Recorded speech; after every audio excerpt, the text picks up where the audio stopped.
with the consent or with the knowledge of the organization or into systems.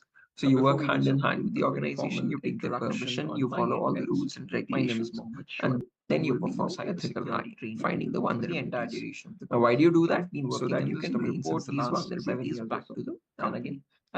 So once a vulnerability is found and once it is reported to the organization back, the organization will apply the necessary security updates or the patches. And that would prevent any other hacker or cyber criminal from taking advantage or exploiting those vulnerabilities of yours. And thereby, you're protecting the organization from any further cyber threats or any further harm. Called certified ethical. Now, depending on these two definitions of hacking and ethical hacking, we can also categorize the types of hackers. Okay. So firstly, you have the black hat. The first go-to course, I would say, is certified ethical hacking. This is created by an organization called EC Council, a very well recognized organization. Then the based in United Grey Hat Hacker.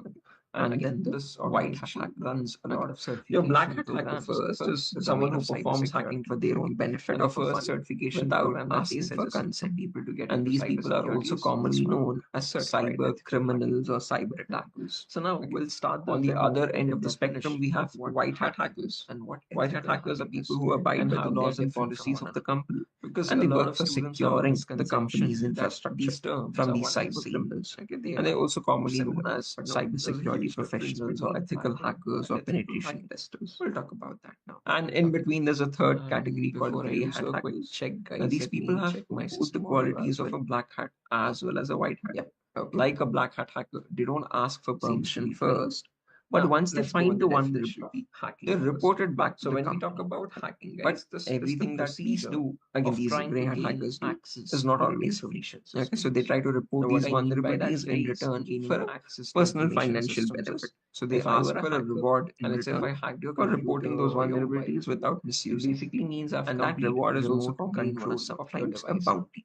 So these people are also known as bug bounty hunters. They hunt for bugs in systems or in applications or in the source code of the application or wherever, and they try to report it back for minimal price. And all of this, so they're hunting for bugs in return for a bounty, and therefore they're also commonly known as bug bounty or hunters. Owning those devices. Now, no matter what category for hacking you take, whether you talk about black hat hackers or grey hat hackers or white hat hackers for that matter, or even all of these three, again, individuals, and this is more professionals who perform hacking or ethical hacking. One is certain procedure, and that procedure is called as cyber kill chain. Some organizations also refer to this as hacking cycle, guys. Okay, so do not get confused. This term cyber kill chain was created by an organization called Lockheed Martin. Right? You can do some research on that. Okay. So this was basically derived from a military terminology. Hacking is such a malicious perform an attack on organizations or something. But again, when you talk about cyber kill chain, this is the procedure that hackers follow step by step to perform a successful cyber attack. Okay. So and the same knowledge of this procedure also allows cyber security professionals or ethical hackers. So this to understand how these attacks are being performed and to that will keep coming across or prevent them at every level of the organization. So the procedure followed by hackers or ethical hackers in the security or very minimal amount of changes here or there. So whatever the cyber kill chain consists of five important steps. These applications, there's firstly information gathering, then there's scanning, then there's gaining access, then there's maintaining access, and then there's reporting bugs or vulnerabilities. If you clearly observe, only in the last phase I have two different terminologies. So your job in ethical hacking or as a reason hacker, no matter what category for hacking you are, or loop white hat, grey hat, or black systems. First four steps are exactly identical. Consent. There is no change in the procedure in the first four steps. What varies or what changes is only the end result. If you are an ethical hacker, you report the vulnerabilities back to the organization. On the other hand, if you're a cyber criminal, you don't report anything. You try to remove the evidence of your actions. Okay, you try to erase the logs, okay, or delete footprints. And that way, you're trying to clear the evidence of your actions, which in simple terms is called as clearing traces. And that would prevent any other hack. Now we're going to talk about each of these terminologies one by one, advantage or in a briefer manner. Okay. But before we progress, any questions, any doubts up to this point? Any further? Am I going too fast? Am I? Do you want me to slow down by any chance? Or is the pace fine? We can also categorize the types of hackers. Anyone? Okay. So firstly, you have the black hat hacker. then the gray hat hacker, and then the white hat hacker. Okay. Your black hat hacker first is someone who performs hacking for their own benefit or for fun without asking for consent. And these people are also commonly known as cyber criminals or cyber attackers. Okay. On the other end of the spectrum, we have white hat hackers. White hat hackers are people who abide by the laws and policies of the company, and they work for securing the company's infrastructure from these cyber criminals. And they're also commonly known as cybersecurity professionals or ethical hackers or penetration testers. And in between, there's a third category called gray hat hackers. Now, these people have both the qualities of a black hat as well as a white hat. Sujata, like Vijay. A black hat hacker, they don't ask for permission first, but once they find a vulnerability, they report it back to the company. Okay. But everything that these do, again, these gray hat hackers do, is not always free. Okay, so they try to report these vulnerabilities in return for a personal financial benefit. So they ask for a reward in return for reporting those vulnerabilities without misusing them. And that reward is also commonly known as sometimes a bounty. So these people are also known as bug bounty hunters. They hunt for bugs in systems or in applications or in the source code of the application or wherever it be. And they try to report it back for minimal price. Okay. So they're hunting for bugs in return for a bounty. And therefore they're also commonly known as bug bounty hunters. Okay. Now, no matter what category of a hacker you take, whether you talk about black hat hackers or gray hat hackers or white hat hackers for that matter, all of these three, again, individuals are professionals. Guys, I hope I'm audible. Let's not keep this just one-sided.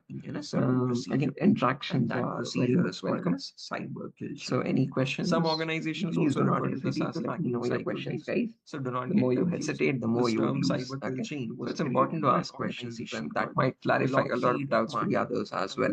You can do some research on that. You have questions. So this was basically derived from a military. I do not mind interruptions at all. Perform an attack on organizations. If you have no questions, but again, it's usually one of the two cases. Either you have understood everything or you have not understood anything at all. A successful cyber attack. So it's important to ask questions. And the same knowledge of this procedure also allows cybersecurity professionals or ethical hackers to understand how these attacks are being performed. Okay, all good. Perfect. Detect so moving on. Prevent them at every level. Let's talk about each of these phases now one by one. So you have a better idea what our course is going to revolve around and what topics we'll be discussing throughout the course. Okay. So the first topic we have is information gathering. Important steps. Let me move to the next slide. Information gathering. Now this is also commonly known as reconnaissance or footprinting, guys. It's different terminologies for the same phase. You can call it information gathering. If you clearly observe reconnaissance in the last phase and two different all of these mean one and the same thing. Okay. And the objective of this phase is to gather as much data as possible or research as much data as possible about the target organization. Exactly. And please note, all of this information is obtained from third-party websites. You do not contact the organization in any way. You don't let them know that you're getting information about them. You report the data is obtained from other resources or other websites on the internet. Cyber criminal, you don't report. But the main question that arises here is what kind of information are we trying to gather? And that also has been mentioned on the footprint screen slide. That way, on the slide screen clear the evidence. So you need the IP addresses, you need the network blocks, you need the whose records, the DNS records, the domains, the subdomains, the OS information, employee details, contact numbers, email addresses. But before we progress, any questions, any data which has been deemed in data breaches, am I going too fast? And believe it or not, all of this data is readily available on the internet. All you need to know is where we can obtain this information from. What are those websites from where we'll try to get this information? Okay. Now, do not worry about certain terminologies here, guys. You might not understand what are whose records, or what are DNS records, or what are domains, what are subdomains, etc., etc. Do not worry. As we get into our course, we'll learn each of these terminologies from scratch. Okay. Hello. And I'll explain clearly what they mean and why they are not keep this just one-sided. Once all of this information has been gathered, that is utilized in the next phase, which is scanning. So any questions? Also commonly known as enumeration. And the objective here is to get some extra data, but by making active connections. It's important to ask questions. Earlier we got the data passively. Here we get the data others as well. So we try to again basically as an attacker or an ethical hacker, whatever IPs we obtain, whatever domains we obtain, whatever subdomains we obtain, we try to make connections on those. We try to make direct connections and we try to get some extra data. Anything at all. So to understand scanning, we can break it down in three smaller parts. There's network scanning, port scanning, and vulnerability scanning. Network scanning is to figure out in the target organization how many devices exist. So how many servers do they have? How many client operating system devices do they have? How many firewalls do they have? How many routers do they have? How many switches do they have? So getting a topology of their internal network is called as network scanning. Once you know what devices are active and running, on those devices you perform port scanning to figure out what ports are open and what services are running on. And once you know what services are running, finally you perform a vulnerability scan to figure out if any of those vulnerable services can be attacked in any certain way. And the objective of this phase is to gather if your port scanning is missing out any ports, if you want to research as much more ports with more vulnerabilities, you can go for and vulnerability scanning. All of this information is obtained from. So these are the three phases in scanning. It's a step-by-step procedure. You're finding the active devices first, all the devices you're finding ports open and the services running from, and then you're finally finding the vulnerabilities on each of those services. But the main question that arises here once all this data has been gathered, the next phase is nothing but gaining memory. The phase where the real hacking occurs, all the data that was obtained earlier in the earlier phases of reconnaissance or footprinting is all used over here to perform again if any vulnerabilities can be attacked. Employee details, contact numbers. So attackers use the vulnerabilities found in the earlier phases, any data which has gained access to the system or the application or the entire data. So this is one of the most important modules in the course guide. It covers a vast variety of topics. I might not be able to explain all of them today, but a brief overview. We'll talk about system hacking, where we talk how to crack the passwords of any device. We talk about malwares, what are malicious softwares, how do you use malwares to attack systems, how do you defend your system from malwares, how do you detect those malwares in your system which are hidden from scratch, what are the various network attacks, denial of service attack, man in the middle attack, again social engineering attacks, Wi-Fi router attacks. So all of these attacks allow you to capture data of others in your network, or crack the Wi-Fi passwords, etc. And the objective here. Then we have hacking web servers and web applications, tracking the face. Earlier we got the data organization, website data, and the web servers they are hosted on. Again, basically, and then we have some evasion techniques as well. How do you evade security measures? So if the organization has firewalls or intrusion detection systems or intrusion prevention connections, how do you bypass those and get information about the organization? So to understand scanning, we can break it down. Then there's vulnerability assessment. So once a vulnerability is shown to you through the NESIS report and vulnerability scanner, you can't just blindly is to figure out in the you have to verify that you have to attack on that vulnerability. So that is vulnerability assessment. Trying to attack every vulnerability manually to figure out which is working, how many routers do they have, how many switches do they have. And finally, we have hacking mobile phones as well to attack Android phones and get remote connections.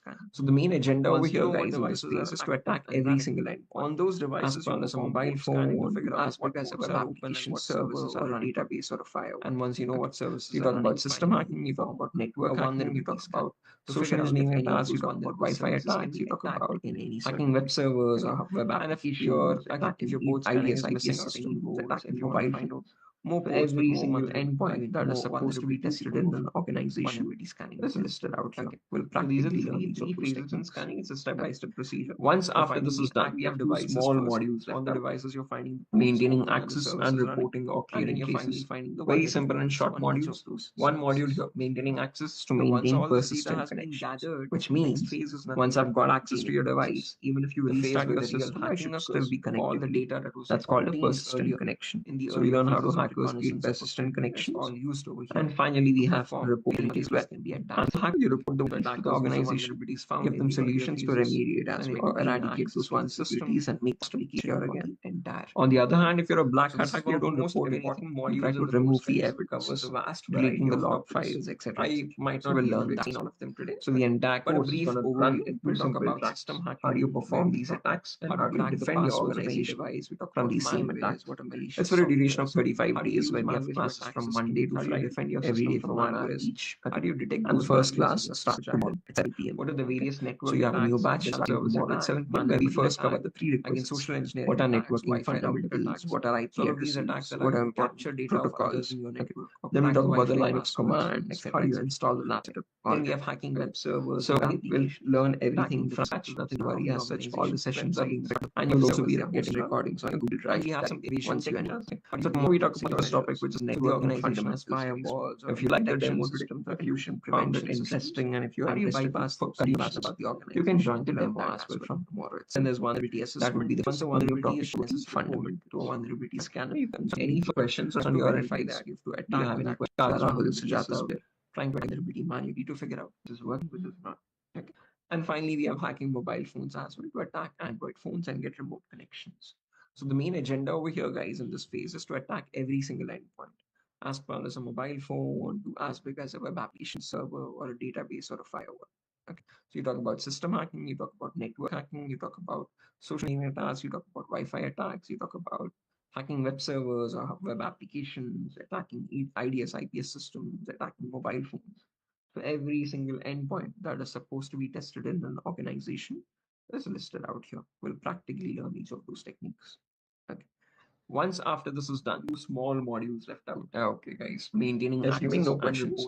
But if you do have any, please do not hesitate to let me know, guys. One module it's important to ask questions. To maintain the things get clarified, which means fundamental. Once I've got access to your device. So tomorrow we the first session of networking where we talk about IP addresses. That's called again what is the category of IP. How many categories do you have? And how have private IPs, class web. We'll talk about all that to the organization. Give them solutions. That's nothing further. Thanks for joining the session today, guys. And I will see you tomorrow system at the same time at 7 On the other hand, if you report anything, I can hear you. Yeah, after this, what role will we'll get in learn cybersecurity? The entire question of rules such as security. So you have started by penetration tester. You can start by penetration testing. So those are all the job roles you can apply. Security analyst, application network penetration, and VAPT, vulnerability assessment, IP addition tester. What are important? Those are the commonly used available jobs. Okay. So from any other questions which are being recorded, you'll also be getting recording right once you have. Okay. So tomorrow we talk about the first topic is network models, guys. If you'd like more today, if you found testing and if you're interested to continue further class, you can join the class from first class. Depends again if it's on your interest, Kavya. If you're applying for certain company and the company is asking for the certification, but not nothing as such mandatory. You get a certificate from Durga, but if you want to get the certificate from EC Council, you have to write an exam.